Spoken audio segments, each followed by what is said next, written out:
Hello there, my name is Reed, and welcome to Storytime. Today we are going to be reading some malicious compliance stories, so sit back, relax, and enjoy. You want an itemized per hour bill? Okay, pay more. So I work in a professional tax services company. Everyone in my team is assigned an amount that they charge their time per hour based upon seniority. I don't earn my per hour rate charge, and the actual cost to the firm for the work I do is probably a third to a half of my per hour rate when you factor in needing to pay for admin staff, rent, utilities, etc. for the company as a whole, as well as needing to make a profit from work. I complete a timesheet and write a comment saying whatever I'm doing now, so it's all on our system, and that today I'd spent 1.3 hours doing XYZ on this client. When we get new clients, we determine that they need to do X, Y, and Z, and then say we believe this will cost X, Y, Z in total. This is done so the client knows what they can expect to pay rather than saying, here's our per hour rates, but it could end up being a random price billed to you upon completion. It tends to be industry standard that you don't end up billing all of the time due to this quote, which in most cases you stick to that so the client doesn't get annoyed and leave. In my firm, it's normal to recover about 70 to 80% of the time charged to the client, but in larger firms, it can be significantly less because their per hour rates are set much higher and their overheads are split between more people. A few years ago, I had a client where we'd agreed that the work we were doing would cost X to do this, Y to do that, etc., and then we completed it. I sent the bill saying X completed, X charged, Y completed, Y charged, etc. I believe it was 70% of the total time put on the client, so within our accepted recovery of the time charged. Her husband, who I'd never properly spoken to despite it being a set of work that affects both of them, sent me a rather strongly worded email saying that this invoice makes no sense and gives no indication of the time spent. I said that this was in line with what we said we'd bill that had been previously agreed on. He then said that in the professional service industry, it was standard across the board to list hours spent, etc. It isn't, and for it to be broken down by person as X hours at Y per hour, and he then changed his signature from client to client attorney at law. I googled him and he was a practicing attorney about 10 years ago, but now lectures at a university. Fair enough. I then reiterated that this was the price we'd agreed. He rebutted again, saying that it was unprofessional and that I sent him a summary of the time spent. If I'm not mistaken, he changed his signature again to client attorney at law from XYZ Uni, i.e. Yale or something. I redid the bill, charging him 100% of the time spent, broke it down on the bill of who spent time rather than what we did, and then sent him the internal spreadsheet showing each timesheet entry. Bill went up by 25%, but he paid without complaint. Since then, I've still done their bills like this and recovered 100% of time charged. Seems like they were getting a good deal and then decided to make OP do more work and then got a worse deal? Huh. If you won't fix the lights because of a potential safety hazard, what about because of a confirmed safety hazard? I live in a unit complex managed by a certain public Strata corporation that cares very little about its tenants. A few years back, we had some really old common area lighting that used fluorescent tubes that needed to be replaced frequently. Strata obviously got sick of replacing them all the time, and also they did a poor job of illuminating common areas, so they installed brand new LED lamps with built-in motion sensing dimmer switches. They'd go bright when they sense motion and dim when they idled. When installed, they were on 24 hours a day. Fast forward to about 9 months ago, we started having regular issues with the common area lighting. Usually they'd turn off for no reason and Strata would have to send a contractor out to fix them. This coincided with a nearby property development. Strata took advantage of this development by shifting the blame to the energy provider who had supposedly flagged the light switch as being turned off as a safety risk to workers in the nearby development. But only our common area lights? Okay, that's not how electricity works. And they also started rewiring the lights to fully turn off during the day from about 7 a.m. to about 8 p.m.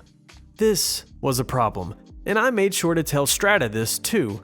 See, our building has a common garage area with carports that is completely undercover. It's literally built into the underside of our building. During broad daylight, if those lights are off, it's pitch black in the carports.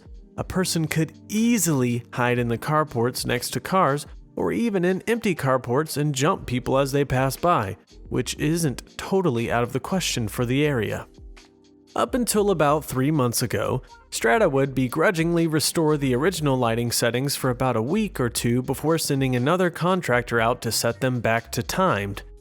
However, when I called Strata this time, they informed me that due to a new policy, the lights could not be restored to their former settings.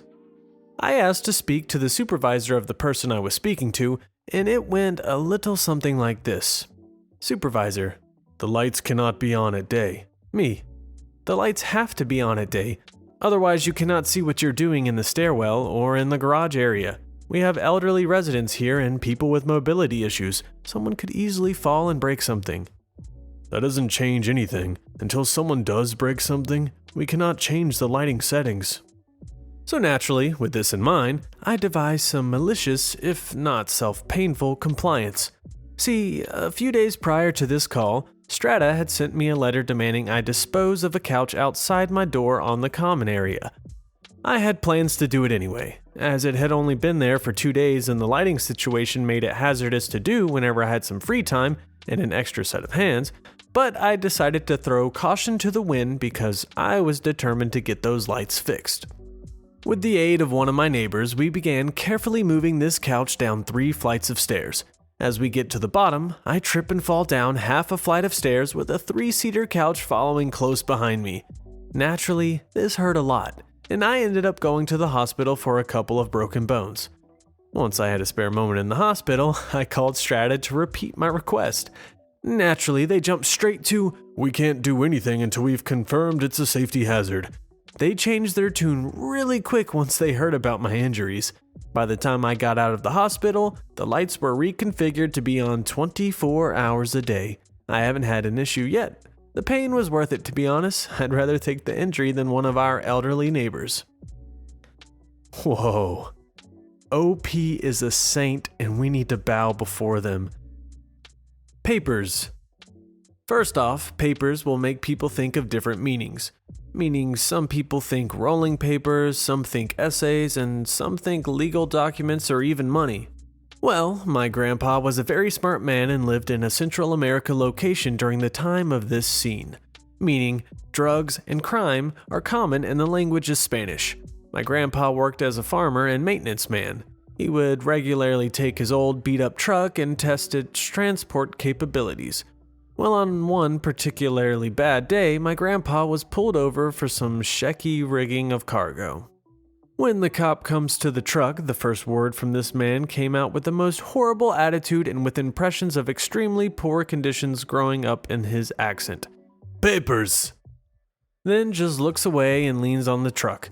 My grandpa then, with the most serious look on his face I had never seen, he was hard to bother, grabs a roll of toilet paper out of the back seat and sticks it out of the window. The cop, of course, has the most visible WTF face and then says, "What?" To which my grandpa replies, "Oh, get on with it. There's a bush over there."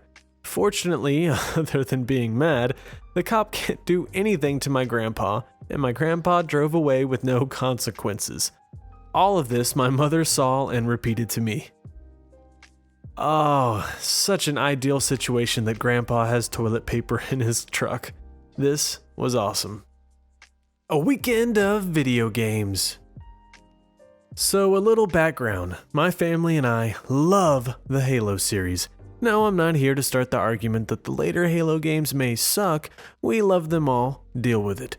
Even now, when I turn on the Xbox and hear the beautiful music, it almost brings me to tears. So when Halo 5 Guardians came out, we had to get it for my father.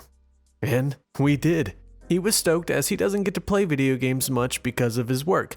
He actually has a new job now that allows him more playing time. So he was playing the game, enjoying it, and all that jazz when he has to go back to work. So of course, it was my time to play. I was around 15 at the time when the game came out, so it was 2015. Perks of being born in 2000. I'm playing the game non-stop, loving the graphics and the gameplay and just enjoying the experience. Well, one day I stayed up till around 3 a.m. playing the game and I was almost done with it. My mom comes out and demands that I go to bed as I had to go back to school in 2 days and couldn't mess up my sleep schedule. So I saved the game and went to sleep. That morning, my dad jokingly said to me, "Hey, you can't finish the game before I do. It's my game." Cue the malicious compliance. So I didn't play the game. For 5 years I didn't play the game. My dad wanted to finish first, so I was gonna let him. Well, recently my dad started asking about the game, such as, did we lose it in the fire? We had a house fire back in 2016, lost a lot of stuff, but not the game or the Xbox One. None, I replied with a smile. Oh, have you finished the game? How was it? I never did finish the game, I replied, with a crap-eating grin. He thought for a moment and I told him about his declaration. Ah, I see, is all he said. So y'all thought this was the malicious compliance, huh? No, that was the background. Here's where the true malicious compliance comes in. For 3 days, 3 freaking days, he's been playing the game non-stop and hogging the Xbox One. He said, well, I've got to finish the game so you can finish it too. So now I'm laying in bed writing this post while he plays the game on heroic so he can truly enjoy the game. The malicious compliance has been turned onto me and I'm regretting reminding him of his declaration. But I love my dad and I'm glad he's having such a fun time playing. He works hard for our family, which is why I won't complain or tell him to stop because he deserves to be able to play and relax. But I really want to play the Xbox One. Ah, this is that good, sweet old, wholesome compliance. Can't give pocket constitutions to students as it will go above the price limit. So this happened a few years ago when I was a senior in high school. My US government teacher used to ask for pocket constitutions for all her students from our state senator every year. We could use the constitution in class during quizzes and were encouraged to carry it with us at all times, as she said you need to know your rights and have the constitution back you up. During our school year, it went a bit different when she asked for the constitutions from the senator's office. Either the office staff changed or there was a new senator. I don't remember too well, but her request was rejected because office holders weren't allowed to give out gifts over a certain value, and giving out so many constitutions go above the value even though she's been doing it for years. Overall, she asked for around 80 constitutions for all 3 of her classes combined. This is when malicious compliance comes in. She made all her students email the office asking for a pocket constitution for their class. What followed were around 80 individual emails being sent to the senator's office within a few hours. She got an email afterwards saying they got all the emails and will be sending her the constitutions she requested, and next time, email them herself with the number of constitutions needed. And that was the greatest lesson of all, how to make the government go into action. When the only thing that matters is the price. Shooting e-commerce for a living. New customer wants a price for jewelry and sends reference images from the Tiffany & Co. website. Spent a couple of days with it and realized that once you're above life size, jewelry isn't pretty. Tested most available auto retouching software, but it really wasn't good. Certainly not up to the reference image standards, so hand retouching was the way to go, and I gave a one-man day rate of 350 euros. Customer says he needs per item rates and knows someone who will do it for 30 euros a piece. I was looking closer to 90 euros on average. I asked for examples of his work and was pointed to a generic high street site with 60 by 60 pixel images all auto-retouched. Sorry, what happened to Tiffany & Co.? And I'm already thinking we're not going to get on. So, of course, I was happy to match price and quality if that's what the customer needs. I'll just put my wasted 2 days down to experience. First shoot day arrives and it's blister-packed gemstones rather than actual jewelry for a bespoke ring service. They're certified as inspected and genuine, but the certification is only valid whilst the blister pack remains intact, so I set up my station. There's no fiddly standing items, no styling, no retouching, no alternative views, no removing stands and fishing line. They're just blister packs, one front view, one closer in.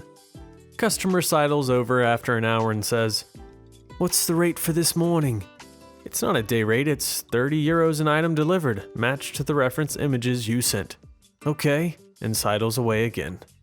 I shot 112 gems in 2 hours. Edit and delivery took 1 hour. 3,360 euros for 3 hours of work versus the minimum half day of 175 I originally quoted. I doubt I'll ever meet a better customer.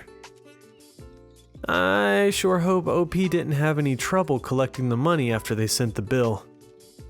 Alrighty, that's all we have for today. If you liked what you heard, subscribe for more stories like this daily. Goodbye and have an absolutely wonderful and amazing day.